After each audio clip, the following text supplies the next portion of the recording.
Cervical की इस series में आज हम बातचीत करते हैं कि किस तरीके से हम सर्वाइकल को ठीक कर सकते हैं।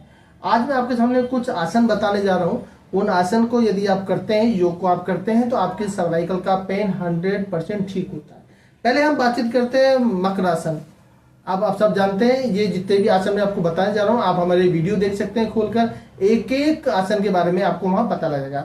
अगर आपने मकरासन किया तो आप अपनी गर्दन को उठा रहे हैं। मकरासन से आपकी पीठ, गर्दन के अंदर एक खिंचाव पैदा होता है। खिंचाव पैदा होने से जो नर्व कंप्रेशन आया हुआ है C5, C6, C7 पे, तो वो धीरे धीरे हटता है। लगातार योग का अभ्यास करने से, लंबे समय तक योग का अभ्यास करने से आपका ये दर्द ठीक हो जाता है। दूसरा, आपको भुजंगासन।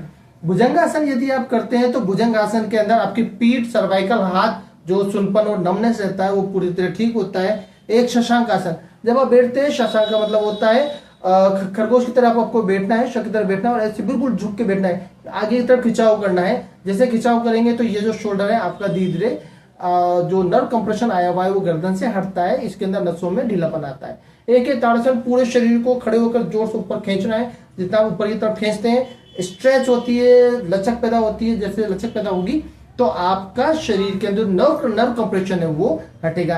एक है ग्रीवासंधान। ग्रीवासंधान के अंदर हम अपनी जो गर्दन है इसे पीछे तरफ धक्का देते हैं, आगे की तरफ धक्का देते हैं। हाथ से पीछे की तरफ धक्का देना है और आगे से गर्दन को आगे की तरफ धक्का देना है। ये रिवर्स प्रोसीजर होता है, रिवर्स प्रेशर लगता है। यदि आपने इस प्रोसीजर को किया तो जिनको सर्वाइकल की वजह से समस्या पैदा हो रही है, हाथ सुन हो रहे हैं, गर्दन सुन हो रही है, या मल्टीपल इश्यूज हो रहे हैं, माइग्रेन हो रहे हैं, तो यदि आपने 5 एक्सरसाइज को आपने लगातार किया तो आप अपनी इस समस्या से छुटकारा पा जाएंगे। हमारी सीरीज में आपको जितने भी आसन है वो जरूर मिलेंगे। आपके सवाल हो तो जरूर हमें बताइए, हम उस पर वीडियो जरूर बनाएंगे।